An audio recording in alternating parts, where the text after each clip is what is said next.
고린도전서 11장 16절 말씀. 제사하는 처음 익은 곡식가루가 거룩한 즉 떡덩이도 그러하고 뿌리가 거룩한 즉 가지도 그러하니라. 이제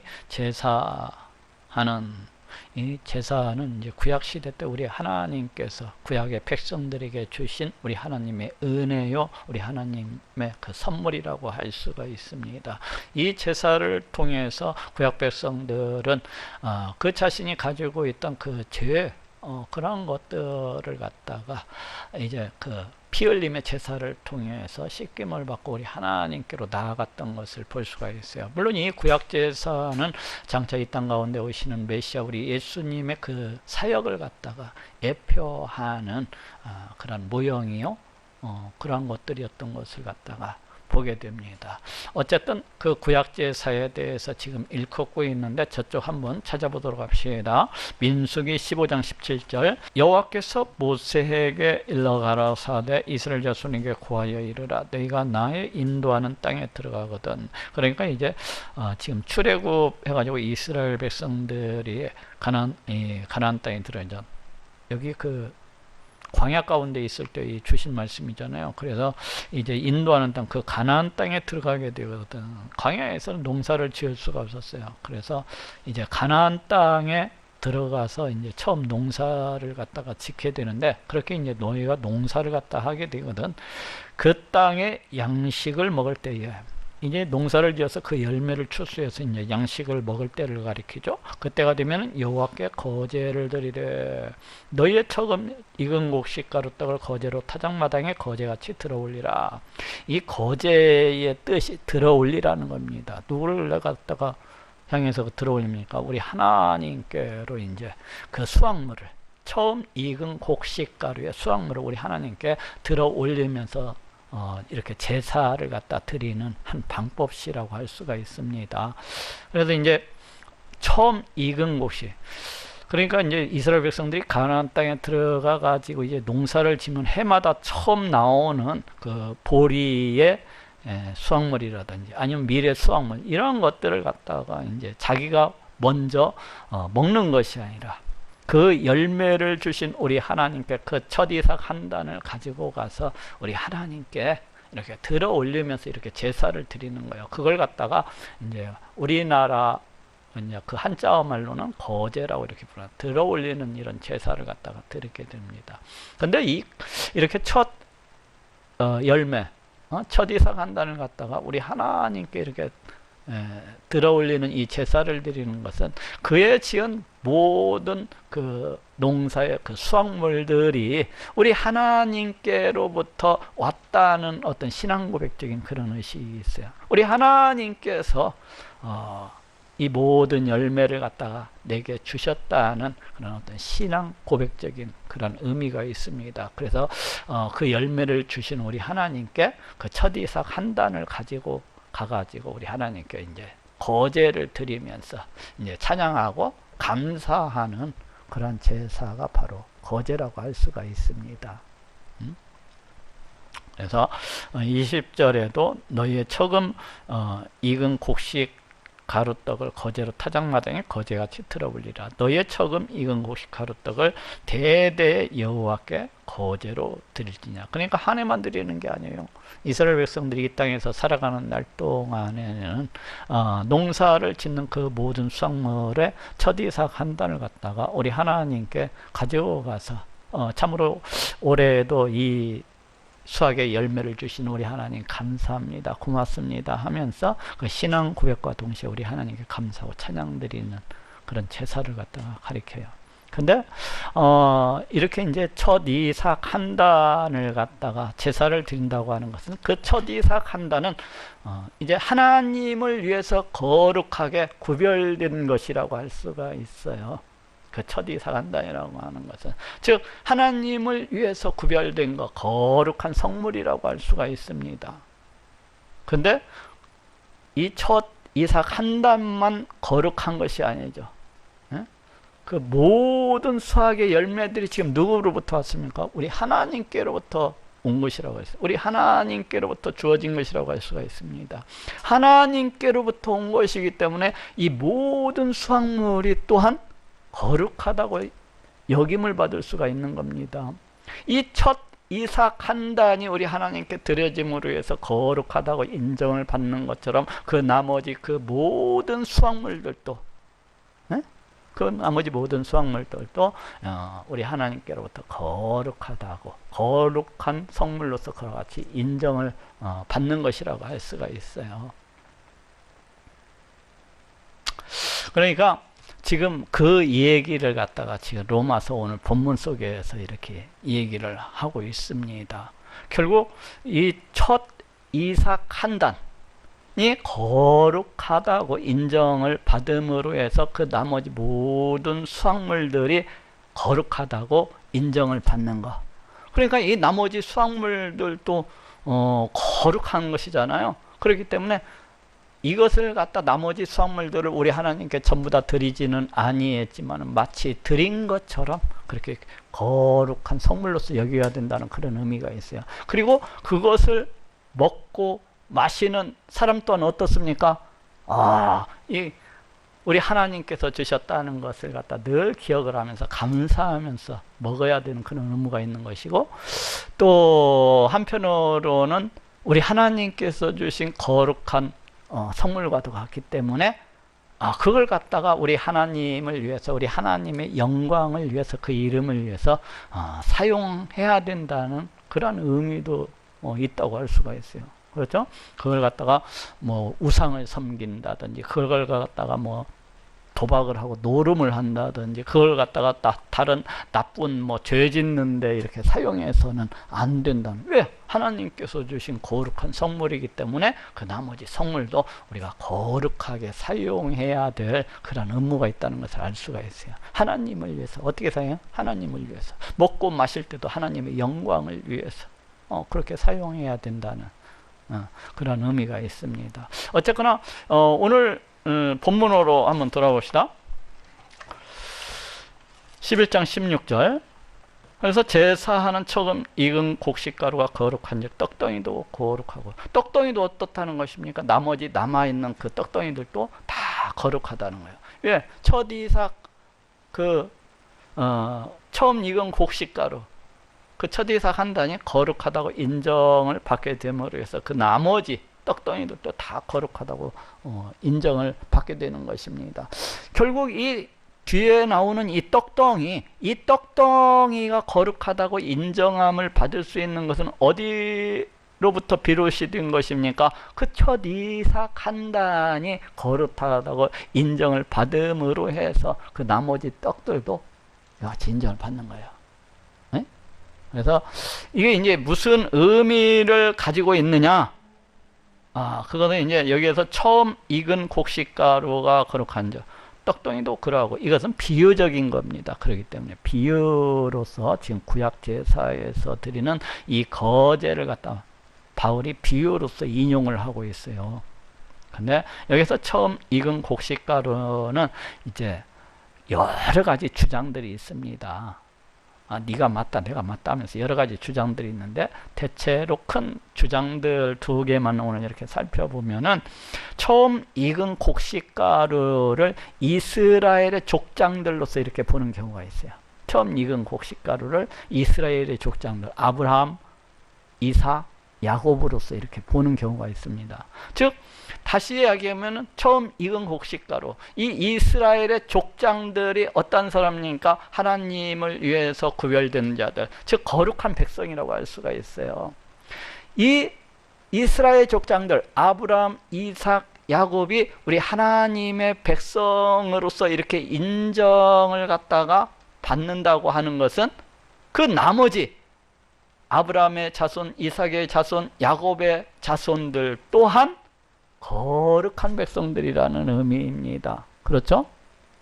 그런 한 가지 의미를 가지고 있어요. 그래서 다시 말을 하면은 지금 바울이 하고 싶은 이야기가 뭐예요?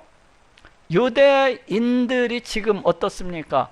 우리 하나님께서 보내주신 자 그 메시아 예수 그리스도를 갖다가 거부를 함으로 해서 구원에서 이탈되어 버린 것을 볼 수가 있어요. 구원에 이르지 못하고 구원에서 떠나버린 그런 자들이 된 것을 알 수가 있습니다. 근데 지금 바울이 이를 통해서 이야기하고자 하는 것은 이들의 조상이 누구예요? 바로 아브라함, 이삭, 야곱이잖아요. 그래서 이들이 첫 이삭, 한단과 같은 이들이 거룩한 자들로서 구별되었기 때문에 하나님의 백성으로서 인침을 받은 자들이기 때문에 그 나머지 떡덩이들이라고 할 수 있는 이 유대인들 또한 장차 때가 되면은 다는 아니지만 우리 하나님께서 은혜를 주셔서 택하신 그 남은 자들이 이렇게 우리 하나님께로 돌아오게 될 것이다 라는 그러한 의미를 갖다가 이제 가지고서 이것을 갖다 인용을 하고 있는 것이라고 할 수가 있어요. 자, 이해가 되죠? 이스라엘의 그 조상들이 거룩하다고 인정을 받았기 때문에 그 후손들 또한 거룩하다고 인정을 갖다 받는 것은 마땅하다는 것입니다. 그래서 유대인들이 현재 예수 그리스도를 믿지 아니함으로 해서 구원에서 이탈을 했지만 장차 하나님께서 은혜 주시는 그 때가 오게 되면은 이 구원으로부터 이탈된 이스라엘 백성들이 역시 우리 하나님의 백성으로서 참여하지 않겠느냐라는 그런 의미를 갖고 있어요.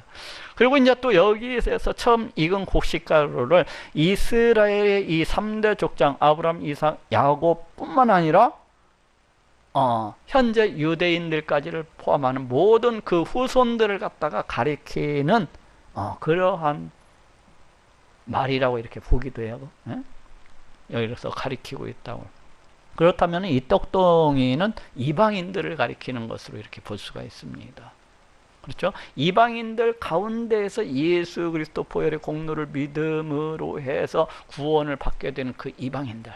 그러니까 앞에 처음 익은 곡식가루는 이스라엘의 그 3대 족장들 뿐만 아니라 예수 그리스도를 믿는 이 유대인들을 갖다 포함을 하고 있겠죠? 구원받은 자들. 이 구원받은 자들이 처음 익은 곡식가루라고 할 수가 있는 것이고 그 나머지 떡덩이라고 하는 것은 예수 그리스도 보혈의 공로를 통해서 믿음으로 해서 구원을 받게 되는 이 모든 이방인들을 갖다가 가리키고 있다고 했어요. 구원받는 이방인. 예? 그래서 그렇게 본다면은 지금 바울이 여기에서 또 얘기하고자 하는 것은 또 어떠한 의미가 있는 것입니까? 이방인들이 그렇게 거룩하다고 인정을 받을 수 있는 그 근거는 어디에서 온 것이에요? 그 위에 익은 처음 익은 곡식가루, 즉 그 3대 족장과 예수님을 믿는 모든 유대인들로부터 이 구원이 비롯되었다는 거예요. 이방인들로부터 구원이 비롯된 것이 아니라 이 구원이라고 하는 것이 아브라함, 이삭, 야곱 그리고 더 나아가서는 그 후손들로부터 이와 같이 그 구원이 비롯되었다는 것입니다. 그래서 지금 바울이 여기에서 또 하고자 하는 얘기가 뭡니까? 계속해서 뒤에 이어지겠지만은 이방인들이 이 구원받은 이방인들이 그러하기 때문에 유대인들을 향하여서 자긍할 필요가 없다는 것입니다. 구원이 너네로부터 비롯된 것이 아니라는 거예요. 누구부터? 아브라함, 이삭, 야곱 그리고 더 나아가서는 예수님을 믿는 이 유대인들로부터 이 구원이 비롯되었기 때문에 너희들에게 이 구원이 흘러갔기 때문에 너희들이 그 유대인들을 향하여서 그렇게 자긍할 필요가 없다라는 그러한 의미로 해서 이 인용을 갖다 이 비유를 갖다가 인용하고 있다고 보여져요. 그래서 두 가지로 해서 이렇게 나눠볼 수가 있습니다. 이 서로 네가 맞다 내가 맞다 하는데 뭐 이렇게 해도 뭐 틀린 것 같지는 않고 또 저렇게 해도 계속 이어지는 이 문맥으로 봐서는 결코 틀린 것 같지 않아요? 이렇게 봐도 맞은 것 같고 또 저렇게 봐도 맞은 것 같아요. 저는 솔직히 반반이에요. 그냥 두 개 다 맞는 것 같아요. 근데 궁금하신 분들은 또 잠이 안 오시는 분들이 있을 것 같아서 제가 방법을 하나 알려드려요. 나중에 천국 올라가시면 바울 붙잡고서 물어보세요. 그 어떤 것이 어떤 의도로 썼느냐고 물어보세요. 그러하고 뿌리가 그렇한즉 가지도 그러하니라. 여기도 역시 똑같은 의미예요. 여기에서 뿌리는 이제 앞에 나온 처음 익은 곡식가루와 이제 대표적으로 사용되어서 같은 의미라고 할 수가 있어요. 그리고 여기 뒤에 나오는 가지도 이제 앞에 나오는 그 떡덩이와 대표적으로 사용되어서 그 떡덩이와 가지가 같은 의미라고 할 수가 있어요. 즉 뿌리가 거룩한 적, 여기서 뿌리가 뭐예요? 아브람, 이삭, 야곱. 가지도 그러하니라. 이 아브람, 이삭, 야곱의 그 혈통적 후손들이라고 하는 이 유대인들도 거룩하다는 거예요. 또 이것을 앞에 뿌리를 갖다가 아브람과 이삭과 야곱과 또 예수 그리스도를 믿는 모든 유대인들이라고 봤을 때는 그 가지를 갖다가 또한 역시 마찬가지로 그 모든 예수 그리스도를 믿고 영접하는 그 모든 이방인들을 갖다가 가리키고 있다고 이렇게 생각할 수가 있습니다. 어쨌거나 바울이 여기에서 하고자 하는 것은 앞의 의미일 수도 있고 뒤의 의미일 수도 있고 알 수가 없어요. 구원이 뭐 유대인으로부터 이렇게 비롯되었기 때문에 이방인들아 너희가 유대인들을 향해서 그렇게 자긍할 필요가 없다 하고 이야기하는 것일 수도 있고, 아니면은 이 유대인들이 그 조상들이 거룩하기 때문에 그 후손들인 이 유대인들도 우리 하나님의 백성으로서 때가 되면은 이렇게 들어오게 될 것이다 라는 그런 의미일 수도 있어요. 이제 뒤에 계속해서 보도록 합시다. 또한 가지 얼마가 꺾여졌는데, 여기에서 이 가지라고 하는 것은 이제 유대인들을 가리켜요. 네? 이 유대인들이 그 중에 얼마가 꺾여졌는데, 꺾여졌다고 하는 것은 이제 유대인들이 예수 그리스도를 믿지 아니함으로 해서 구원에 이르지 못하고 구원에서 이탈된 것을 갖다가 가리켜요. 이제 여기에서 바울이 이 꺾여졌다는 이러한 용어를 갖다가 사용하는 것은 뒤에서 이제 계속해서 지금 이어지고 있는데, 농사를 지을 때 그 접붙임의 비유를 갖다가 사용을 갖다 하고 있습니다. 요즘 도회지에서 살아가는 사람들은 이 접붙임의 의미에 대해서 잘 알지를 못해요. 또 시골에서 살아가는 사람일지라도 이 접붙이는 것을 갖다가 한 번도 보지 못한 사람들은 도대체 이게 접붙인다는 것이 무엇이냐 하고 이렇게 생각할 수도 있습니다. 저는 이제 시골에서 살아가지고 이 접붙이는 것을 갖다가 몇 번 봤던 적이 있어요. 이웃집에 이제 과수원을 갖다가 이렇게 하고 있었는데, 그 과수원 그 묘목을 갖다가 이렇게 이제 막 키우기 시작한다고 하는거예요. 그 기르기 시작할 때 보면은 때로 그 원 가지들을 잘라내고 거기에다가 새로운 다른 품종의 가지를 갖다가 이렇게 이식을 시켜서 이렇게 붙여가지고 이게 붙어 있는 부분을 이렇게 비스듬하게 잘라서 이렇게 해갖고 거기를 갖다가 똘똘똘 동여맵니다. 그러면은 이 원 가지에서 뿌리로부터 올라온 수액이 그 이렇게 비스듬히 잘린 그 부분에 서로 맞닿아 있음으로 해서 이게 접붙인 이 가지가 죽지 아니하고 이 수액을 빨아들여 가지고 이렇게 자라나는 것을 볼 수가 있어요. 그리고 나중에는 이게 원래 한 가지처럼 그렇게 딱 붙어서 한 나무처럼 이렇게 자라나고 또 열매도 맺고 꽃도 피는 것을 갖다 이렇게 볼 수가 있습니다. 바로 그것이 이제 접붙인다 그래요. 이렇게 시골에서 이 접붙이는 방법을 쓰는 것은 원래는 나쁜 묘목에다가 보통 이제 야생에서 자라는 나무들 있잖아요. 뭐 돌배라고 하나 그런 부분, 뭐 돌감나무라고 하나 그런 것들이 갖다 이제 원목으로서 사용하고 거기에서 잘라나갖고 새로운 품종을 갖다 이식시켜가지고 보통 보면 병충해에 강한다든지 뭐 이런 특성, 이런 이점이 있기 때문에 그렇게 또 많은 열매를 맺는다든지, 그래서 그런 방법을 갖다 이렇게 쓰는 것을 갖다 이렇게 볼 수가 있어요. 지금 그 농사를 짓는, 특별히 그 과수를 갖다가 접붙이는 그 비유를 통해서 지금 이 이방인들이 이 구원에 참여하고 또 유대인들이 이 구원으로부터 이탈되는 것을 갖다 이렇게 설명하고 있는 것을 이렇게 볼 수가 있습니다. 그래서 여기에서 이제 또한 가지 얼마가 꺾였는데, 그러니까 이 나무가 있어가지고 이제 가지들이 막 이렇게 뻗지 않습니까? 그 가지들이 누굽니까? 유대인들. 예? 그 가지들이 유대인들이 이 나무가 자라나고 막 가지가 양옆으로 막 이렇게 사방팔방으로 이렇게 뻗어나가는데 그 가지가 누군 거니? 유대인들이야. 근데 그 가지들 중에서 일부 꺾여지는 가지가 있는 거예요. 구원에 이르지 못하고. 꺾여지는 가지는 열매를 맺을 수가 있습니까? 없습니까? 없어요. 꺾여진 가지는. 왜? 꺾여져 나갔기 때문에 그 나무로부터 수액을 받아줄 수가 없잖아요. 그래서 이미 꺾여져 버린 가지는 말라 비틀어져 가지고 나중에 땔감으로 밖에는 사용할 수가 없어요. 거기에서는 꽃을 피울 수도 없고 열매를 맺을 수도 없어요. 근데 바로 이와 같이 마찬가지로 이 유대인들 중에서 그 얼마가 꺾여졌다는 거예요. 그렇기 때문에 구원의 열매를 맺지를 못해요. 구원의 열매를 맺지를 못해요. 그런 상황인데 돌감나무인 네가, 이 돌감나무는 이제 이방인을 갖다가 상징을 합니다.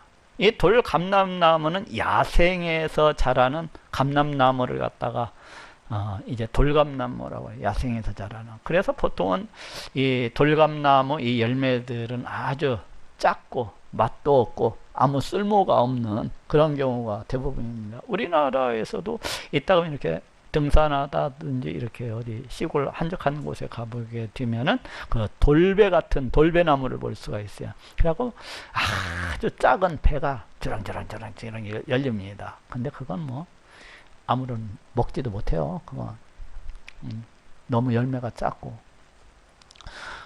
그렇듯이 이제 그 돌감나무인 내가, 이 돌감나무는 이방인들을 가리키는데 평상시에 어떤 열매를 갖다가 맺게 됩니까? 죄악의 열매, 멸망의 열매, 저주의 열매, 이런 열매들을 갖다가 맺고 사는 나무가 바로 이방인들입니다. 늘 하나님의 진노 가운데서 살아가는 자들이라고 할 수가 있어요. 그러한 네가 그들 중에 접붙임이 되어 그 가지에 접붙임이 되었다는 거예요. 그 가지 중에 이제 접붙임이 되어 그 가지 중에 접붙임이 되어 가지고, 그러니까 유대인들의 그 얼마가 꺾여졌는데 그 꺾여진 부분에 지금 누가 접붙임이 됐다는 거예요?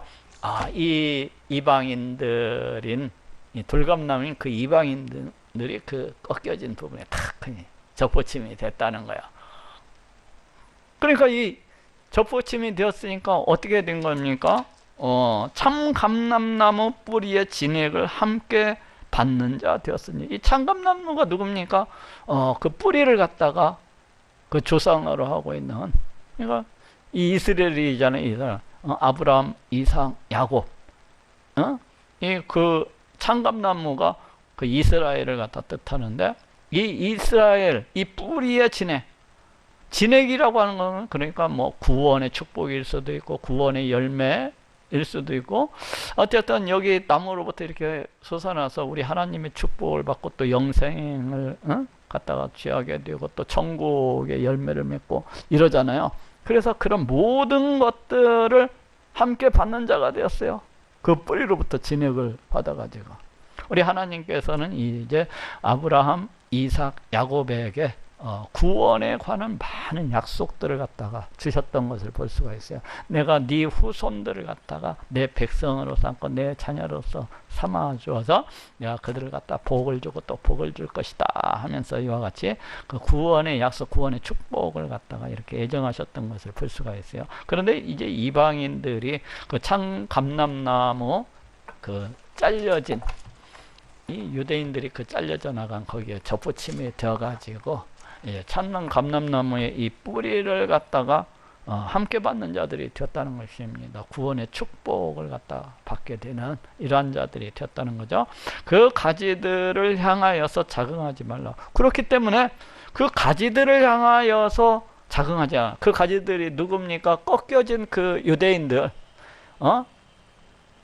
우리 예수님을 갖다가 거부하고 멸시하고 또 우리 예수님으로 인해서 걸려 넘어진 자들, 이 유대인들을 향하여서 자긍하지 말라는 거예요. 이 자긍하다고 하는 것은 이 유대인들을 향하여서 우쭐거리고 자기 스스로 대단하게 여기고 높게 여기고 이걸 갖다가 자랑하는 것을 갖다가 이제 자긍하는 것이라. 근데 그렇게 하지 말라는 거예요. 유대인들을 향해서. 아무래도 지금 이 로마서가 로마 교회 성도들한테 보내는 편지잖아요. 그래서 아무래도 로마 교회 그 성도들 가운데 자신이 그 이방인으로서 이렇게 예수 그리스도 보혈의 공로를 믿음으로 해서 하나님의 백성이 되고 하나님의 자녀가 된 것을 굉장히 이렇게 유대인들 앞에서 그걸 갖다 자랑하고 높이는 자들이 있던 것 같아요. 그러면서 은근히 그 메시아를 갖다가 몰라본 자들이라고 하고 미련한 자들, 멍청한 자들, 무시하고 멸시하는 이런 자들이 있었던 것 같아요. 그러니까 너희가 그렇게 하지 말라. 이것은 꼭 바울 이 시대에만 있었던 것도 아니에요. 그 뒤로도 많은 기독교인들이 이 유대인들을 향하여서 자신들에게 오신 그 메시아도 몰라보고 십자가에 못 박아 피하게 이렇게 십자가에 못 박아 이렇게 죽였다는 것으로 인해서 그 유대인들을 갖다 굉장히 무시하고 멸시하고 더 나아가서는 미워하기까지 하는 이런 사람들이 있었던 것을 볼 수가 있는데 그와 같이 하지 말라는 것입니다. 바울이. 자긍할지라도 네가 뿌리를 보존하는 것이 아니요. 그렇죠. 원래 나무의 그 뿌리라고 하는 것은 나무로부터 그 수액을 갖다가 빨아들여 가지고 그 가지가 자라나게 되고 꽃을 피고 열매를 맺게 되는 것이지 그렇지 않냐고 나무 가지가 어떤 양분을 갖다가 빨아들여 가지고 그 뿌리한테 영양 공급을 해줘 가지고 열매를 그 뿌리에서 맺는 것이 아니잖아요. 그래서 여기 지금 바울이가 그 얘기를 하고 있는 거예요. 네가 뿌리를 보존하는 것이 아니요. 보존한다고 하는 것은 이제 지탱한다는 그런 의미를 가지고 있습니다. 이 뿌리가 그 양분을 갖다가 땅으로부터 수액을 빨아들여 가지고 그걸 갖다 쏘아줌으로 해서 그 가지가 이렇게 자라나는 것, 지탱을 하는 것으로 그 생명을 유지해 나가는 것을 볼 수가 있어요. 그런 것이지 네가 뿌리를 보존하는 것이 아니라 뿌리가 너를 보존하는 것이니라. 뿌리가 너를 보존하는 것이니라. 그러니까 여기에 뿌리가 누굽니까?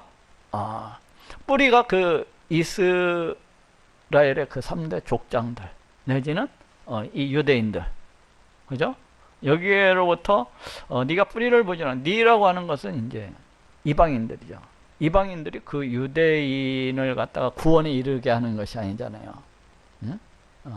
유대인들로부터 구원이 이방인들에게 흘러간 것이지 그것이 거꾸로 된 것이 아니잖아요. 이 이스라엘 혈통적 이 이스라엘 사람들, 이 사람들은 어떤 구원의 도구, 어떤 구원의 통로로서 이렇게 우리 하나님께로부터 쓰임을 받았던 것을 볼 수가 있습니다. 어떻게 보면 나무로 치면 그 뿌리의 역할을 갖다가 이렇게 한다고 볼 수가 있어요. 그래서 네가 뿌리를 보존하는 것이 아닌 뿌리가 너를 보존하는 것이니라. 너네들이 구원을 받는 것은 그 뿌리인 그 유대인들로부터 그 유대인들의 그 조상인 아브라함, 이삭, 야곱으로부터 이렇게 수액을 갖다가 구원의 어떤 말씀을 갖다가 그렇죠? 구원의 약속을 갖다가 받고 이러므로 해서 너희가 구원을 받는 것이지 이렇게 거꾸로 되는 것이 아니기 때문에 너희가 그 받은 구원에 대해서 유대인들을 향하여서 스스로 이렇게 높아져 가지고 교만해하지 말라는 거예요. 예? 예. 그러면 네 말이 가지들이 꺾이온 것은 나로 접붙임을 받게 하려 함이라 하리니.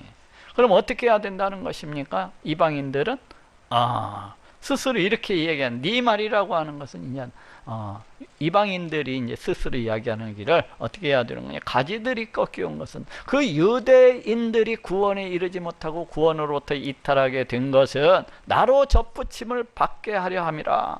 그러니까 이방인인 나로 하여금 구원에 참여토록 하기 위한 우리 하나님의 구원 섭리라는 거예요.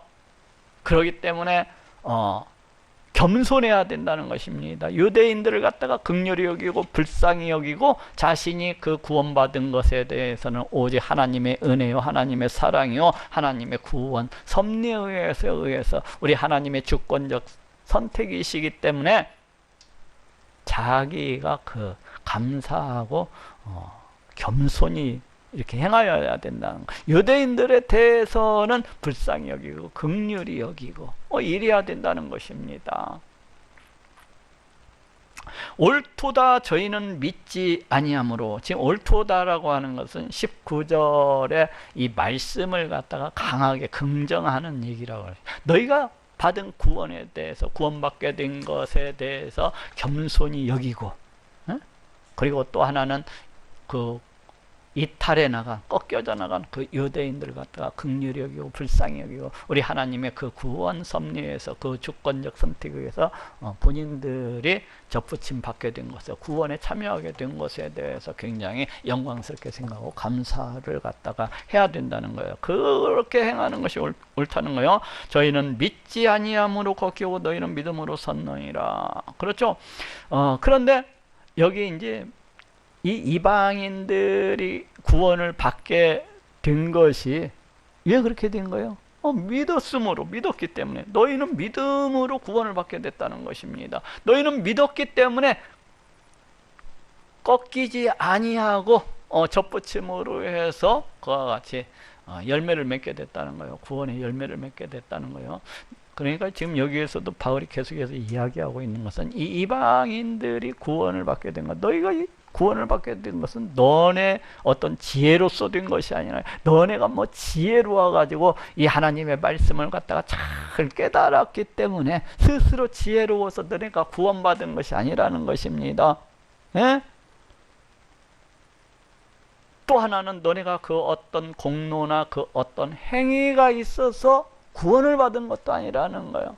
너네가 구원받은 것은 오직 하나님께서 주신 그 믿음, 그것 때문에 구원을 받아. 너희가 믿었기 때문에 그래서 구원을 받았다는 것입니다. 자, 저쪽 한번 찾아봅시다. 에베소서 2장 8절 9절. 너희가 그 은혜를 믿음으로 말미암아, 우리 하나님께서 주신 이 은혜를 갖다 믿음으로 말미암아 구원을 얻었나니 이것이 너희에게서 난 것이 아니요 하나님의 선물이라. 이 믿음이 우리 하나님의 선물이라고 그렇게 얘기를 하고 있어요. 너희가 받은 그 구원이 우리 하나님께서 주신 그 선물이라고 이렇게 얘기를 하고 있습니다. 그것이 행위에서 난 거예요. 너희가 어떤 공로나 어떤 행위가 있어서 이렇게 구원을 받은 것이 아니라는 것입니다. 이는 누구든지 자랑치 못하게 함이라. 그래서 자기가 받은 그 구원에 대해서 자랑치 못하게 하기 위해서 우리 하나님께서 이렇게 오직 우리 하나님의 그 구원이 우리 하나님이 이렇게 선물로서 이렇게 주어졌다는 것을 이야기를 하고 있습니다. 이게 뭔 말인 거니? 자칫 이제 우리 인간의 어떤 공로, 인간의 어떤 행위가 이 하나님께서 우리를 갖다가 구원하시는 데 있어서 우리 인간의 공로, 우리 인간의 그 어떤 행위가 이렇게 참여하게 된다면은, 우리 어떤 인간의 지혜가 참여하게 된다면은, 그만큼 우리 하나님의 영광은 훼손되어져 버리고 말아요. 우리 하나님의 영광은 그만큼 오직 모든 것이 하나님의 은혜로서 되어져야 하나님의 영광은 더욱더 커지고 깊어지는 것이라고 할 수가 있습니다. 그래서 여기에서도 이제 그거예요. 우리는 그의 만드신 바라 그리스도 예수 안에서 선한 일을 위하여 지으심을 받은 자니, 우리는 다시 재창조가 된 그러한 자들이라고 할 수가 있어요. 하나님을 찬양하고 높이기 위해서, 하나님을 위해서, 하나님의 이름을 위해서, 하나님의 영광을 위해서 살아갈 수 있도록 하기 위해서 다시 이렇게 재창조된, 다시 지으심을 받은 그러한 사람들이라고 이렇게 할 수가 있습니다. 이 일은 하나님이 전에 예비하사 우리로 그 가운데서 행하게 하려 하심이니라. 우리가 구원받는 거, 우리 하나님의 은혜로서 이와 같이 그렇게 된 것은 우리 하나님께서 저 영원 전에 오직 그 사랑과 은혜로서 우리를 택하심으로 해서 우리로 또한 그 하나님의 그 은혜 가운데서, 그 하나님의 선하신 가운데서 그렇게 행할 수 있도록 하기 위해서 이렇게 하셨다는 거예요. 자, 11장으로, 로마서 11장으로 돌아가 봅시다. 여기에서도 저희는 믿지 아니함으로 꺾이고, 결국 이 말은 여기서 저희는 누구입니까? 유대인들은 믿지 아니했기 때문에 꺾였다는 거예요. 믿지 아니했기 때문에 이 구원에 이르지 못하고 구원으로부터 이탈을 갖다가 했다는 것입니다. 믿지 아니했기 때문에. 결국은 유대인들이 구원을 받지 못한 것은 이들의 강팍함과, 이들의 그 완악함과, 이들의 폐역함과, 이들의 교만함과, 이들의 그 어리석음 때문이라고 할 수가 있어요. 꺾이고 너는 믿음으로 섰느니라. 그리고 이방인들이 구원을 받은 것은 오직 우리 하나님의 은혜, 우리 하나님의 사랑 때문이라는 것을 알 수가 있습니다. 결국 이 이방인들이 이 구원에 대해서는 어떻습니까? 자기의 어떤 행위나 어떤 공로나 자기의 어떤 지혜 때문에 되어진 것이 아니기 때문에 이 구원에 대해서 조금도 자랑할 길이 없는 것입니다. 뭐 유대인들을 향하여서 자신들을 갖다 높이고 뭐 우쭐거릴 것이 하나도 없는 거예요.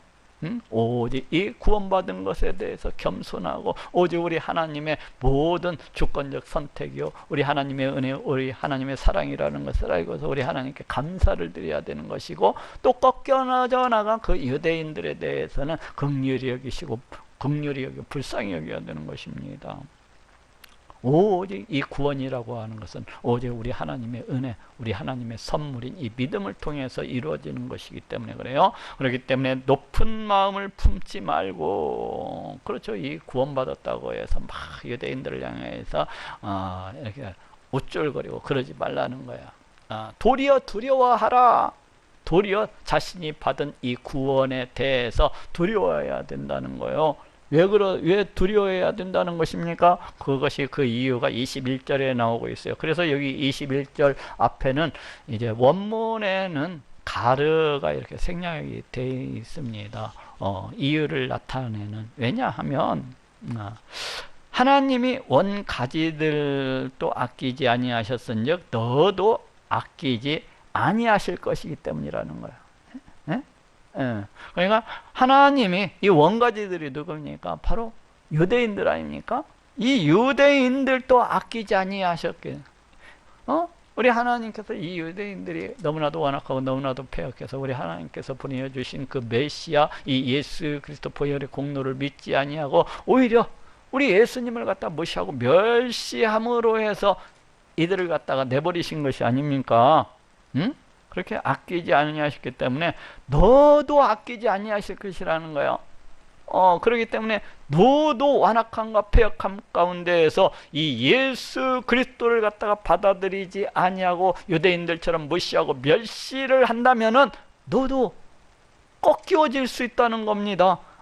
그런데 이 말씀은 자칫 오해를 하게 되면은, 야, 우리 하나님의 그럼 주권적 영원적 선택이라는 것은 과연 무엇인가? 라고 그걸 갖다가 마치 거절하는 것처럼, 바울이 지금까지 로마서에서 계속 주장해왔던 우리 하나님의 구원은 주권적 선택이라는 것, 이것을 갖다가 마치 자기가 했던 모든 말을 갖다가 거부해버리는 것처럼 이렇게 여겨질 수도 있어요. 이 말이 자칫 오해를 하면. 근데 이 말은 그것이 아니고 자기가 받은 구원을 그처럼 두려워함으로 더욱더 큰 믿음 가운데 나가야 한다는, 우리 하나님께서 보내주신 이 메시아를 유대인들처럼 그렇게 거부를 할 것이 아니라 유대인처럼 거부를 함으로 해서 이 구원으로부터 이탈되는 자들이 될 것이 아니라 우리 하나님께서 보내주신 이 메시아를 믿고 또 믿음으로 해서 자기가 받은 그 구원을 굳게 해야 된다는 그러한 의미를 갖고 있습니다.